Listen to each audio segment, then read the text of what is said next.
Everybody's probably saw the title of my talk.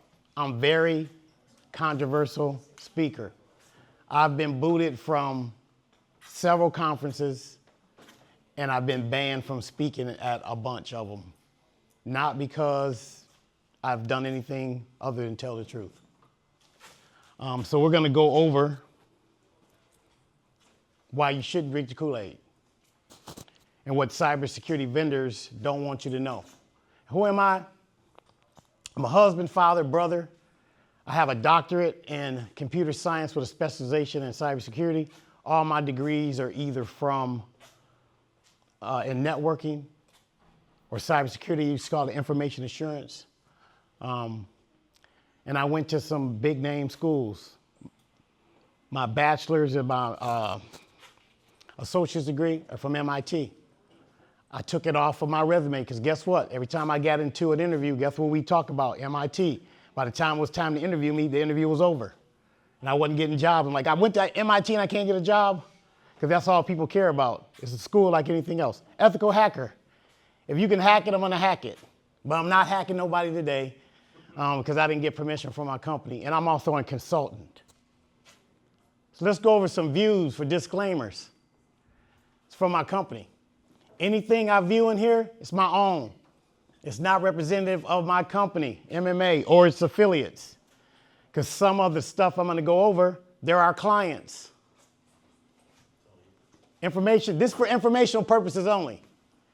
I'm gonna show you guys probably, and I had to take some information out, but I'm gonna show you why I know that these software vendors don't work. And finally, I'm not responsible for the content that's in these slides or the action of any third party mentioned in this talk.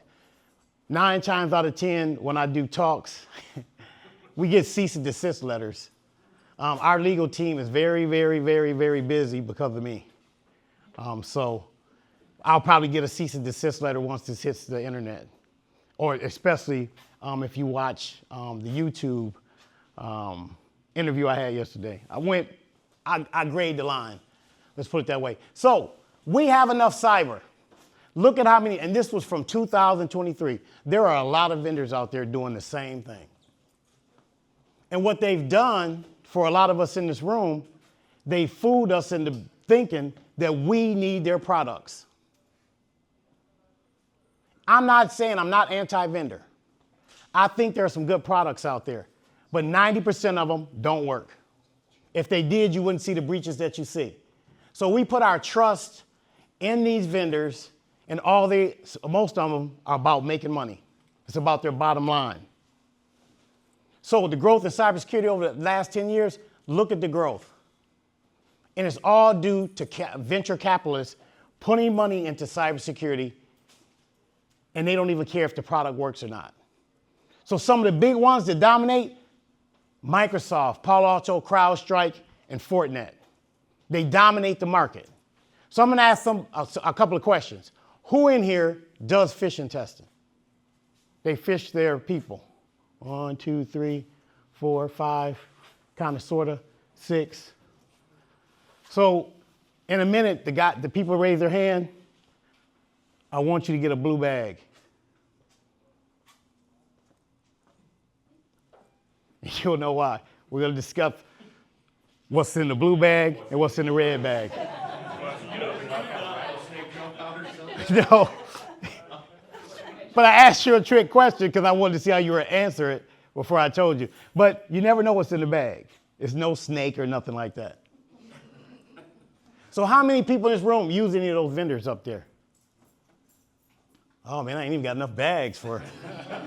Well, I don't think anybody in the room can say that they don't have some Microsoft running in their environment. Well, scratch Microsoft. Okay, scrap Microsoft. It's either Palo Alto, CrowdStrike, or Fortinet. Okay. You guys are going to get a blue bag. Who uses no one up here? I mean, everybody uses Microsoft. Who doesn't use any of those other vendors I got listed? Does not. You guys will get a red bag. I'm going to tell you why I just did that little exercise. If we look at the monopoly the top 12 vendors own 49% of the market. This is why the little vendors that really have good products never get seen, and their products don't really succeed, because the big guys will buy them up and they will close them down. Because it's all about money. They don't care if you get breached or not. Breaches pay. Prevention doesn't. Why do you think it says detect and respond? Where's the prevent? And the only reason I'm not that I don't like phishing, but let's talk about phishing for a second. Most of the time, if you use a phishing company, you got to open some type of hole up to let the phishing email through, maybe do something with your SPF record. Why would you phish employees and see if they'll click on the link when they're taught to click on links all the time? Does that make any sense? So now what we're doing is we're telling the employees to be cybersecurity people, and we're not doing our jobs. What if I told you there was a way to isolate every link in an email? So regardless if they click on it or not, it's not going to open up in your environment. No harm, no foul. They do get instant training. They go about their day. But the reason why you don't hear about vendors like that, because the big vendors want you to phish people. And if phishing was working, we see less of it. You know why we don't see less phishing attacks? Because phishing does not work. But we steadily use it. Because these companies, they put so much money into marketing. Every time you see a breach, their stock prices go up. You can buy the breach and make money. My stock portfolio right now is up 25%. So I don't hate vendors. I love when someone goes down, because I just wait, or you can either short the stock, because you can see it coming. And I'm going to tell you how you can see it coming. But please, this is for informational purposes. Please don't use this information, because you could figure out when somebody's going to get attacked. So look at Microsoft versus CrowdStrike, their stock. It's going through the roof. Remember, it dropped and it went up because they have good marketing.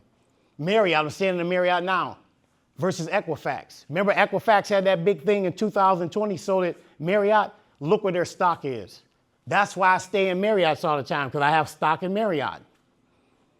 I didn't even care until they got breached in 2020. That's when I bought it. You can buy the breach and you can make money. Look at all of these vendors. All of these vendors have had the same software vendors we just spoke about. So if the products were working, why do we continue to see breaches? So let's figure out what pill you've taken. Remember the matrix?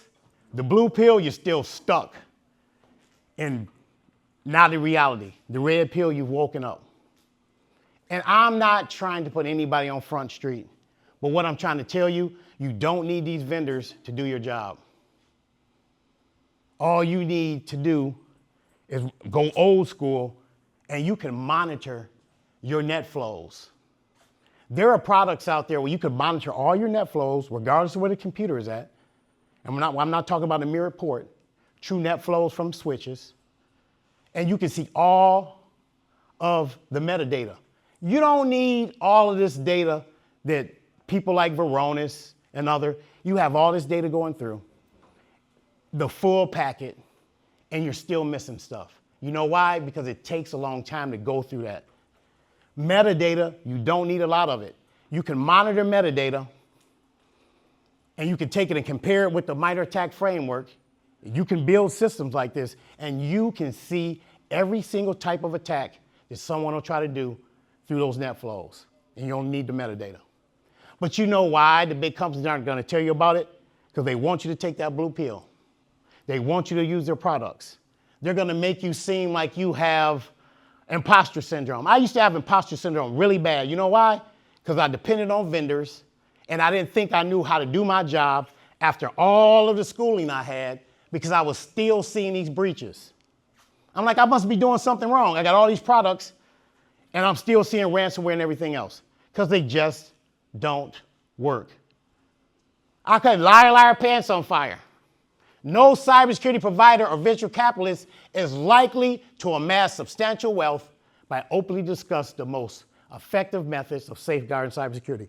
If we prevent it, you wouldn't see it. But they want you to get attacked. Whenever there's a breach, they have to hire a company to come in and do mitigation. Who do you think owns all of the mitigation companies? Law firms. Then the law firms determine who's going to come in your environment and clean it up. And now you have to pay more money.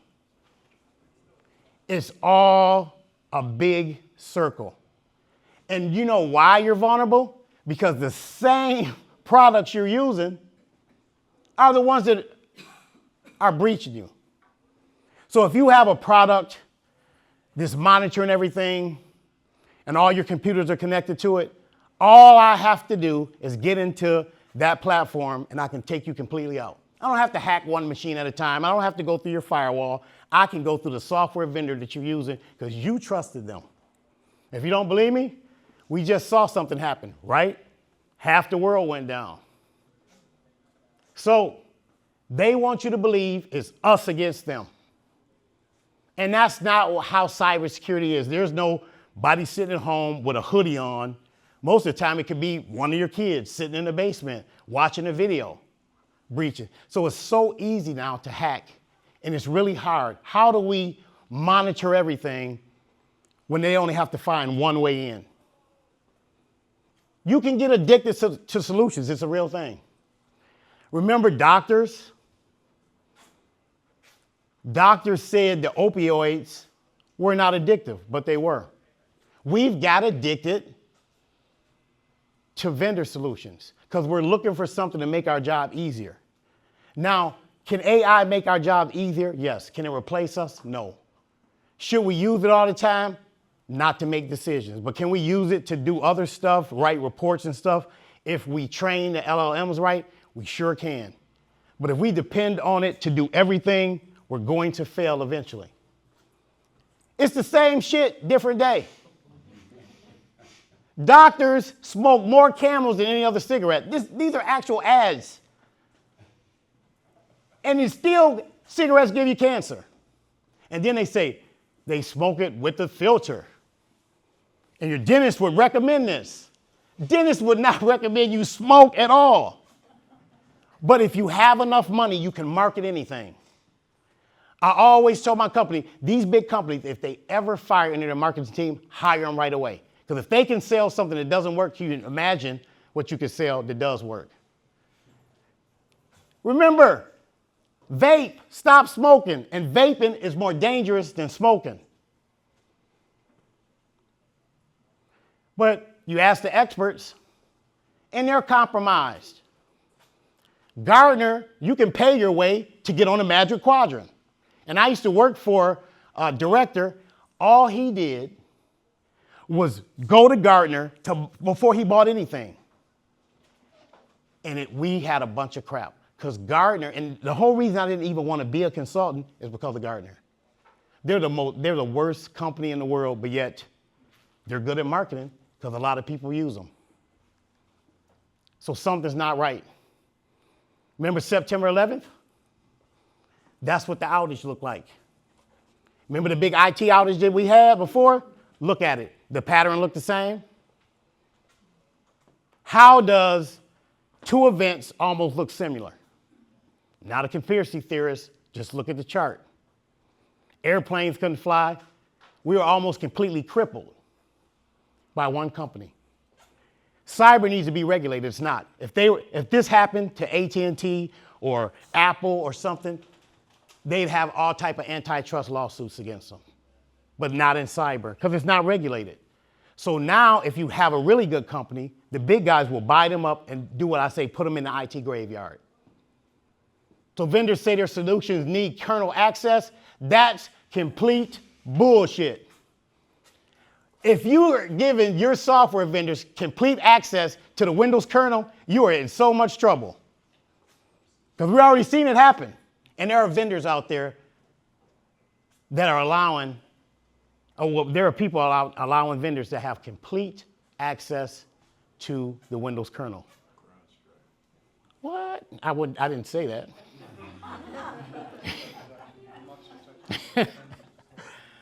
But there are other companies too. I went to a conference, and I'm not going to tell you the conference because I don't want the people to sue me. But if you look at the conference I go to, I think it was in February. But I actually got asked to leave because I asked them a simple question about their product. Works at kernel level. I said, if I install your product, can I tell if a computer is infected with Stiller logs? We're going to talk about Stiller logs in a second. You know what they told me? No, you have to have your computer clean. I'm like, what damn computer is clean even when you buy it, it has bloatware on it? So what they were telling me, and their software is really good, it can determine down to the DLL file what an application is doing. It tracks this activity, and now if anything happens, any file changes, it can detect it. But if you're already infected, it won't work. And I'm like, what good is it to me then? I want to install it and be able to see it. So I call it FUD, fear, uncertainty, and doubt. Remember they say, if you want to get married and for your woman to really love you, you got to spend 2 months' salary on her ring. Where'd that come from? Why are diamonds so expensive? You know what? Actually, diamonds are not the most, what they say they're the most precious stone, but there are less rubies and everything else. Why do diamonds cost so much? Because they're good at marketing. I was going to say blood diamonds versus lab grown as well. It's a way to market it. Who got 2 months' salary to spend? On a ring.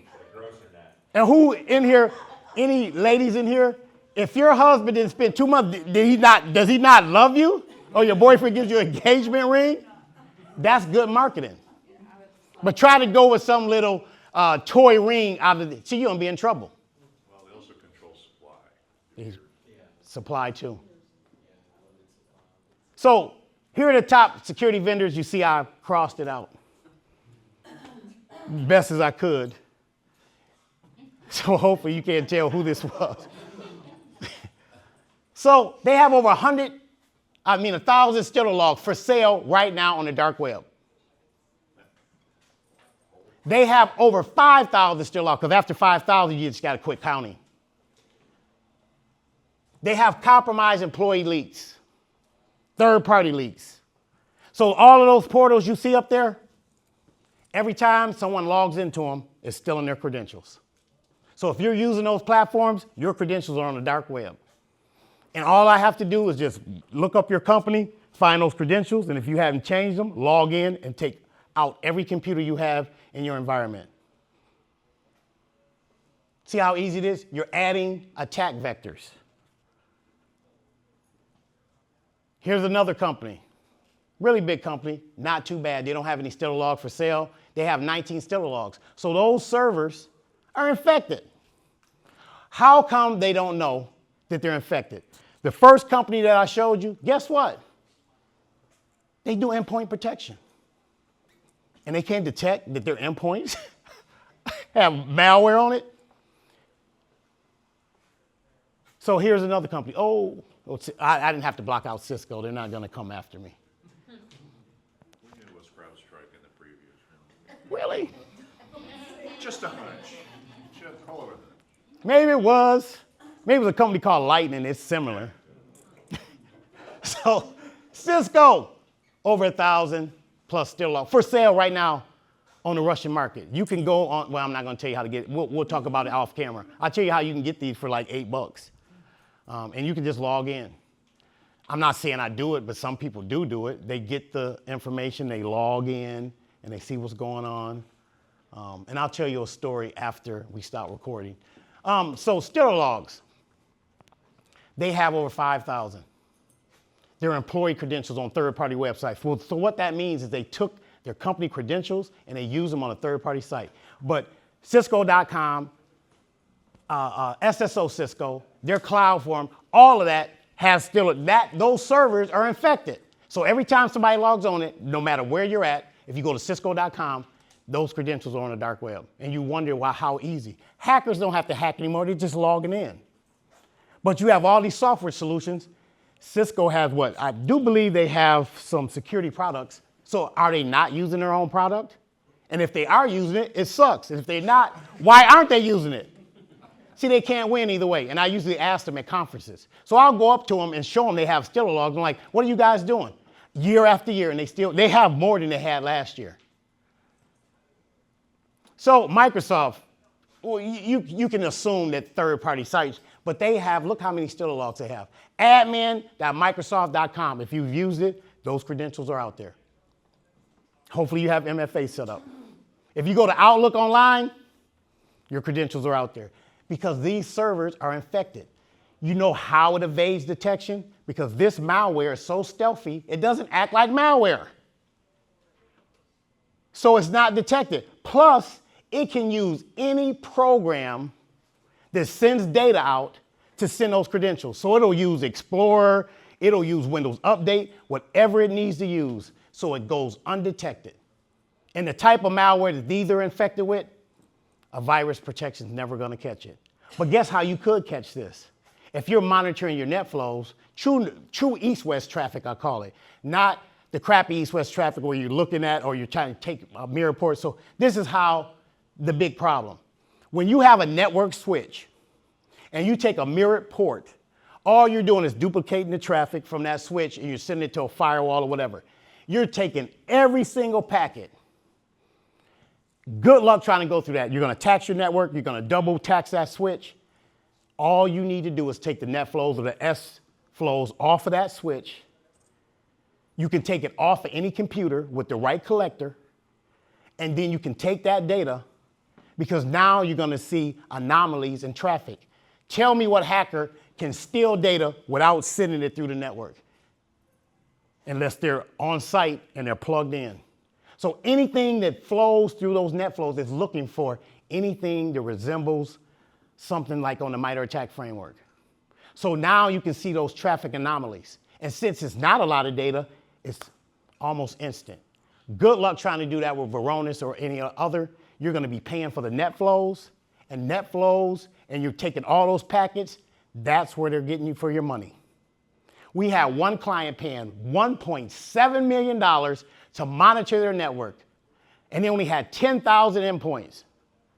We found them a solution for $3 an endpoint, and it was monitoring all of their net flows, everything that was going in and out of that computer, and because the net flows, you don't have to pay for it. It's unheard of, I know, but you know why you don't hear about companies like that? Because they'll never, you go to a conference, they're always in the back somewhere, they have a little small booth, because even the vendors, when you go to the big conferences, they know where to put them. And the last one I'm going to show you, Fortinet. Fortinet's pretty bad. So Fortinet.com, if you have Fortinet, if you went to their customer SSO, if you went to their support, their training, your credentials are out there on the dark web. So this is Gartner's Magic Quadrant.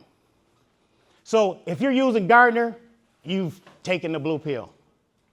You see they got challengers, leaders, you can pay. See these visionaries, you need to pay to get on their chart. So I got my own Magic Quadrant. And it really matters to the red pillars. So are you suckers? And they're the bandits. And all they're doing is benefiting themselves. Or the suckers, lost to themselves. Or helpless people. You want to be intelligent. You don't have to use those solutions. What you can do, 90% of your problem in cyber is policy. It's not solutions. The right policies, you enforce them. Somebody breaks it, you get rid of them. We're too afraid to fire people. If you have a problem, you can train somebody so much, you need to get rid of them. But if you have the right policies, say, look, do not use your company credentials for any personal reasons. Then when you monitor the dark web, if it shows up for sale, that person's in trouble. You get rid of them. It's just that easy. And then other policies, you need to have stringent policies. MFA needs to be used.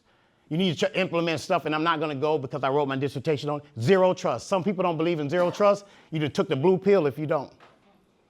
Because zero trust is not a product. It's a mindset. We have to change the way that we view cybersecurity. We're no longer safe. You're no longer, the castle in the moat theory is out the door. Back in the day, the castle was the inside. The moat was the firewall. And the only way to get inside the castle was to lower the drawbridge, which opened a port in your firewall to get in. People work from everywhere. There's no longer a perimeter. What if I told you you can get rid of firewalls? You'd probably say, you're crazy. And you can do zero trust access. You don't even need a firewall anymore. But see, people think I'm crazy when I say that. And I thought the person who told me was crazy until I really started looking at it. You get rid of Active Directory. Microsoft Active Directory, I love it. When I do any ethical hacking, if they have Active Directory, I love it when they have Microsoft. It just makes my job that much easier. So we're going to give away these bags, and I only got 10 each. But who are the blue pill people? Come and get your bag. And then we'll get the red pill people.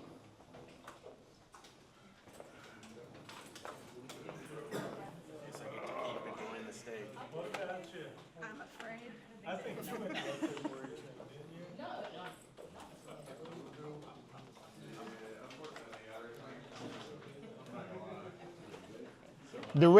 The red people can come get their bags. I think we didn't have many.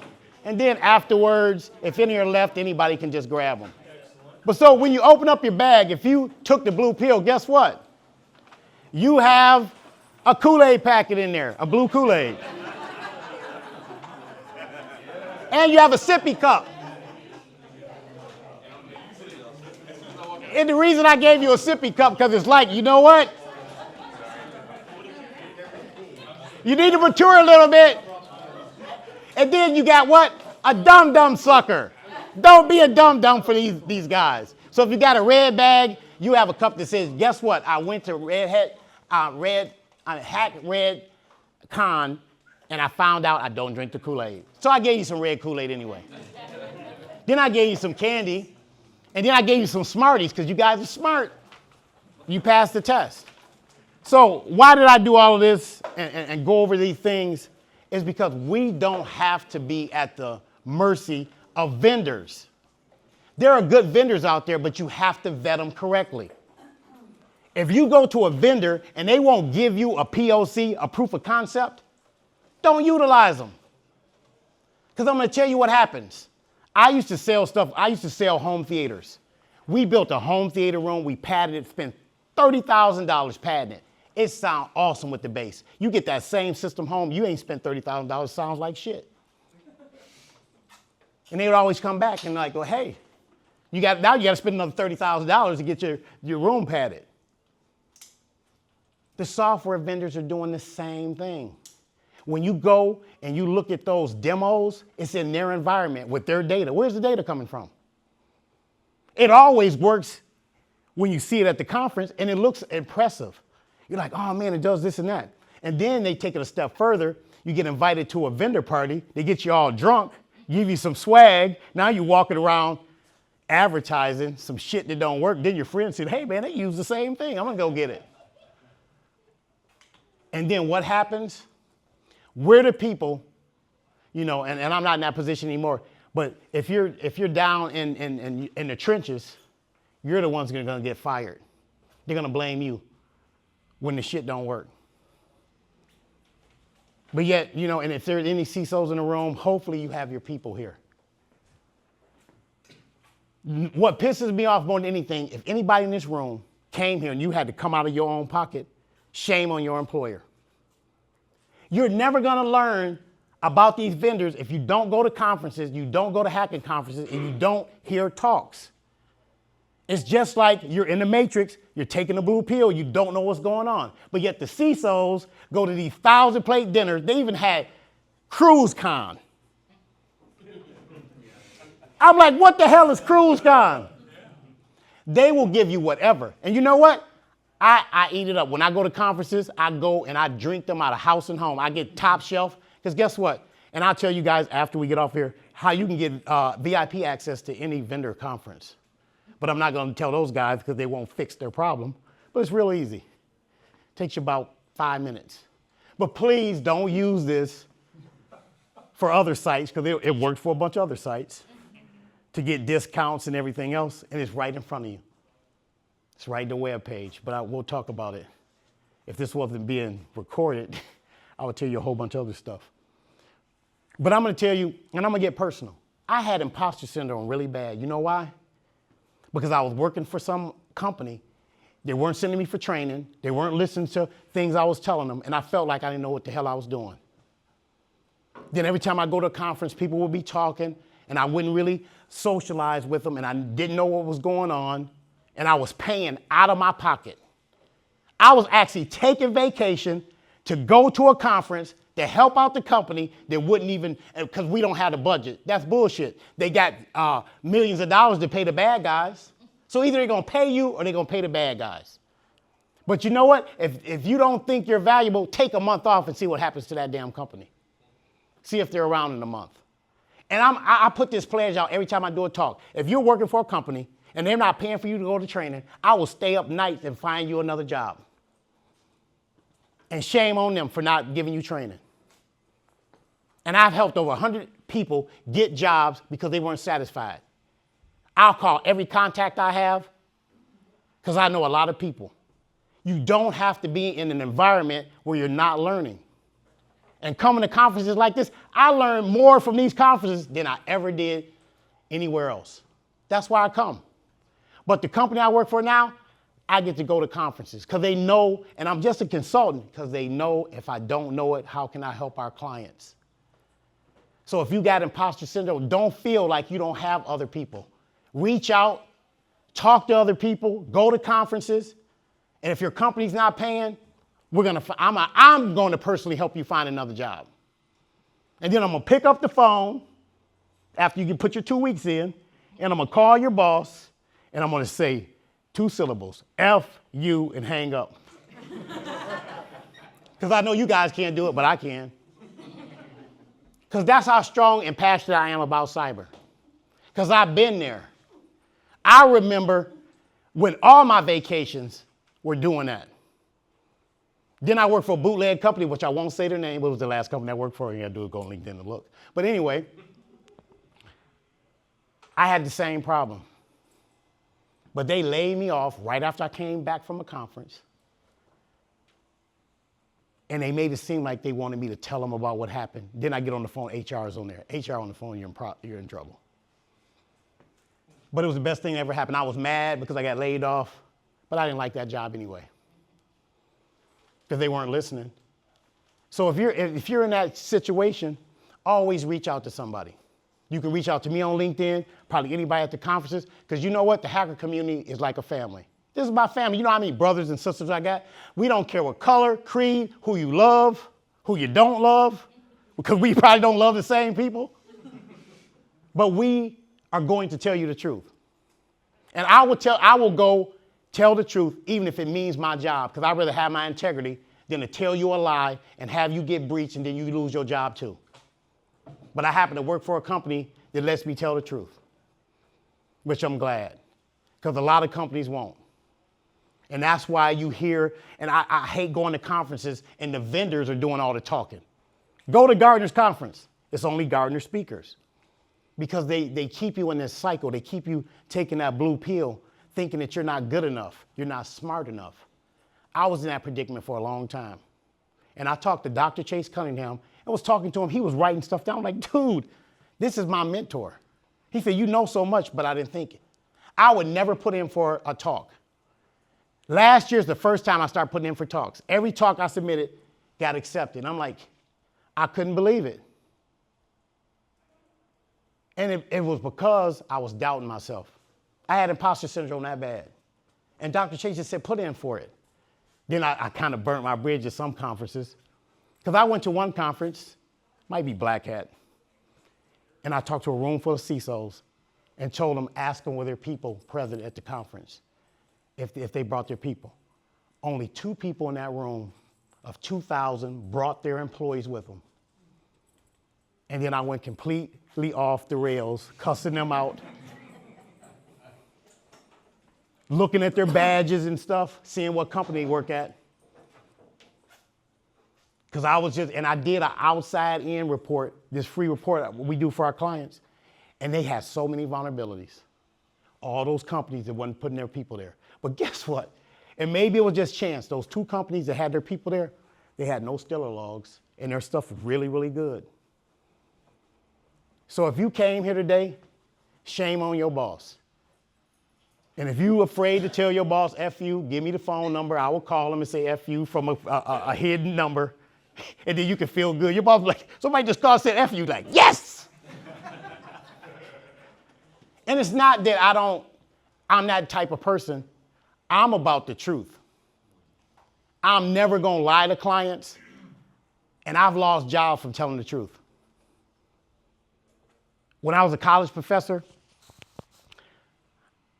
they actually wanted me to give students a passing grade because their parents had money and donated to the school. And Dow Chemical gave $6 million when I was when I was in IT. I dropped being in IT, became a college professor, developed their whole cybersecurity program. I only had a 25% graduation rate. And it was not a hard course. And they said, it's hard. And this is no dig against females. But I said, I can teach anybody to do cybersecurity. So I picked 2 students, just happened to be females. One was there for entrepreneurship degree. Another one was there for marketing. They were my first 2 students. One of them now works for the FBI, and the other one works for a big chemical company. And they were the best students I had. They beat all the guys, all the capture the flags. And I showed the school, anybody can come here and learn cyber. So don't think you can't learn it. No matter how old you are, if you just got into it, you can still do cyber. I know it's technical. You hear these talks. People are doing coding. I'm not a coder. But I can go on GitHub, get code, and I can change it. But I didn't spend months and months in my parents' basement because they kicked me out of the house when I was 18. I was in the military. To learn how to code. Coding is hard. But this is why you got all of these guys here that can help you. You can help you learn Python, learn something simple. Just learn the basics. Then you'll understand what the code is saying. I'm not an HTML expert, but I can go in there and find vendor codes. I just told you, I probably shouldn't have said that. But hopefully they're not going to watch this anyway. And if they do, they're not going to change their ways because I've said it 100 times. But I just wanted to let you know that you don't have to drink the KoolAid. And if you got the sippy cup, it's no dig on you because you're using it, but you need to think different if you're phishing people. Because KnowBe4 has data saying, hey, this is how good we're doing. But they're using their own data with their customer, but not everybody's getting phished. It's our job to protect the employees. It's not the employee's job to do our job. But now the vendors are doing what? Making the employees do the work when we can just prevent the email from getting to the email box. And that's possible. You can prevent the email from getting to the email box. You know what I told my company? If you don't want me to click on these emails, not the one I work for now, because they'll probably knock me over the head, but the other company I work for, I clicked on everything. I didn't give a shit. It could say some African prince sending me $100,000. I'm clicking on it. Boom, boom, boom. Because it's their job, not mine. I used to take phishing training all the time, every time they had it. I'm like, why don't they just fucking fire me? I'm the problem. And it wasn't working. So see, we have to think outside the box and go back to the basics. And you'll be better off. See, the vendors don't want you to hear that because they say their tools have all this AI in it. AI is advancing, but it's still bad at math. It still hallucinates. But it's funny that their software solutions do AI so good. I'm like, wait a minute, who's developing the AI? And I ask them. And they can never tell me. Because the people, OpenAI and Facebook and Google, all these other people that are working on AI are still having issues, but yet theirs purposely works. So you can take the red pill, you can take the blue pill, you can keep drinking the KoolAid, and it's not no dig on you. It's just think a little bit different before you sign those contracts. See how responsible they're going to be. And if they're at the kernel level, get rid of it. Because what's going to happen is somebody will be able to take out your whole company by logging in the portal. And we've seen the portals. I was going to share the data with you, but that would have got me in a lot of trouble. I was asking you to put the passwords up there and say, hey, try it for yourself. Last thing, you know, and the FBI is probably going to come after me for this, but I had an engagement with the FBI where they were talking about, you know, for the insurance industry, they were talking about things that was happening, how bad actors were acting. And me, I was bored at the conference. So I was like, maybe I shouldn't do this. So I looked up the FBI agents who was speaking to see if she had Stiller logs. And she did. I found her PayPal account, her Facebook account, using her government ID, her government email. So I raised my hand, Miss FBI lady, does the FBI allow you to use your credentials, your FBI email, for personal reasons? She said, absolutely not. I said, you need to change your PayPal account. And she's like, what? In front of everybody. I said, you want me to give you your password now or after you get done speaking? It didn't go over well. She was going, oh, and stuff. She didn't even know about Stiller logs. I learned about Stiller logs from a conference, DEF CON. I went to a talk. You know what I did after that? I went and sat with that individual, and I learned everything he knew. And I was just amazed. He was just showing me how this is so stealthy. I'm like, it's impossible. These vendors have to be able to detect it. And none of them do. Because they're selling you false hope. Because they're expecting you to think, to give you that imposter syndrome. I'm not good enough. I don't know as much as these people. I don't know how to code.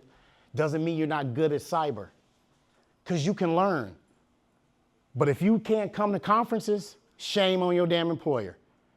And if you can't tell them to watch this video. Tell them to give me a call if they think they don't have the budget.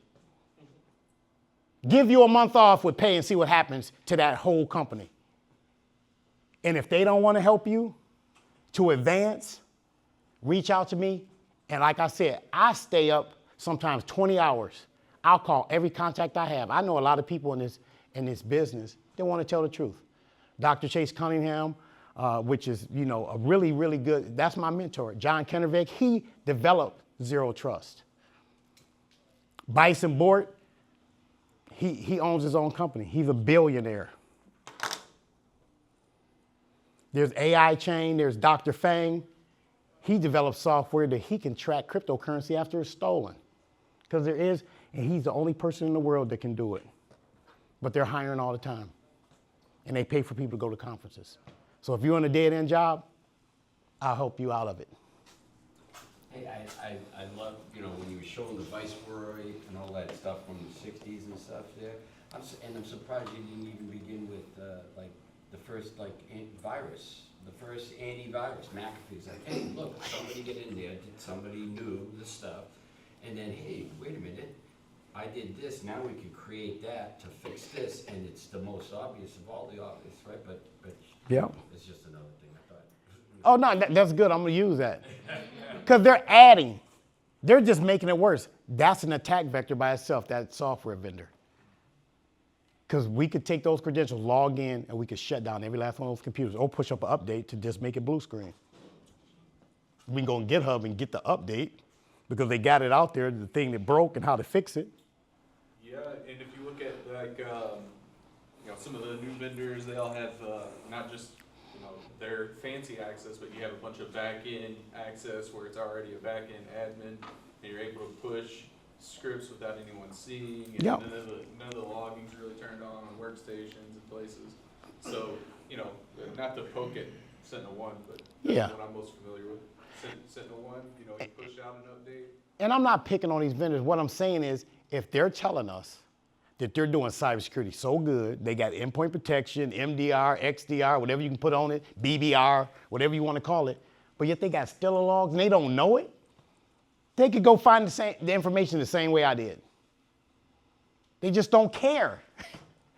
They don't. I learned more at B-Sides in San Francisco than I did in RSA. Oh yeah, RSA is just it's Vendor Fest. It's Vendor just a nice Fest. place to go and enjoy. Yep. Unless you Go get to to you. B-Sides if you get the chance Yeah. to go. The local conferences, the smaller conferences, even DEF CON is becoming corporate. They had the nerve to say, and nothing, I'm not a black hat hacker anymore, so I'm not saying we shouldn't help out. They were like, we need to help the government. I'm like, say what? And they got on stage and said that, yeah, we need to. I'm like, oh man, it was never that way before. I remember when I first went, you spot a Fed, you could get a black badge. And we're going around because you can tell people out of place. It was spot a Fed. That was actually a competition. And now they're participating. 2 years in a row, I won the OECD, the White House, the badge. I had it at the last conference. I'm sorry I didn't bring the badges, but from the White House. We were able to compromise their website the first time, and the second time, they had code on GitHub. The White House, and they tried to hide it. But they had a challenge, and they don't tell you what to do. But if you look at their badge and take pictures, you can kind of figure out what the challenge is.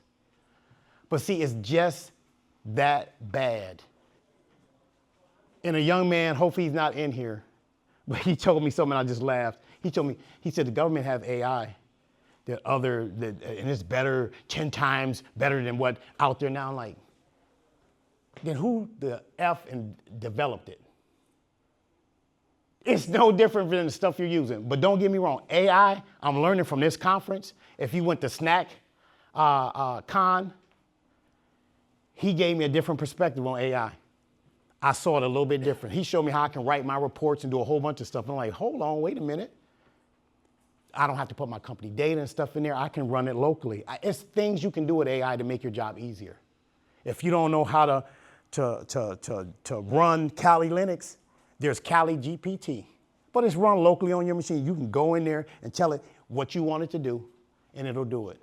I developed a whole scanner with Kali Linux using a whole bunch of different things by using Kali GPT. So now I have my own scanner that goes out and finds all this stuff, and I don't have to worry about using a paid product. There are a lot of free products out there you can work and get support, but these vendors are gonna just take money from you. And then when you get breached and you go to them and say, hey, they're always confined, why it was your fault. You didn't do this, you didn't monitor that. And if you don't believe me, if you have an O365 environment, go and you have security defaults turned on, don't even tell me what company you work for, don't even raise your hand. Let me tell you what happens with the defaults that Microsoft puts in there. Anybody in your organization that has an email address can get to the admin portal. They can't make changes, but they can get all the data. And they can run scripts in PowerShell and connect to your environment in the cloud. If you have the default security turned on, because that's not disabled by default. So it's not their job to do security, it's ours, but we don't need them. They need us. And when we stop using them, they're gonna dwindle away and the small guys will be able to take over where they need to be because we don't need to be giving them our money. Because really, all that money that your company is giving them, this is the only reason I did this, you know, get that sippy cup to your boss, because if he stops using that expensive stuff, you can go to every conference. And stay in a hotel, fly first class, get some ladies of the night or gentlemen of the night to come to your room all night, every conference. I'm not telling you guys to do that. See, that's why I said, don't listen to what I say. Yep. But I know, but I'll be around. You guys can talk to me, but thank you for being so patient with the bags and the sippy cups. It was just a joke, but the ones that are left, you guys are free to take. I thank you. I enjoyed the conference. I'm glad they let me talk. Next time I'll get more technical, but thank you.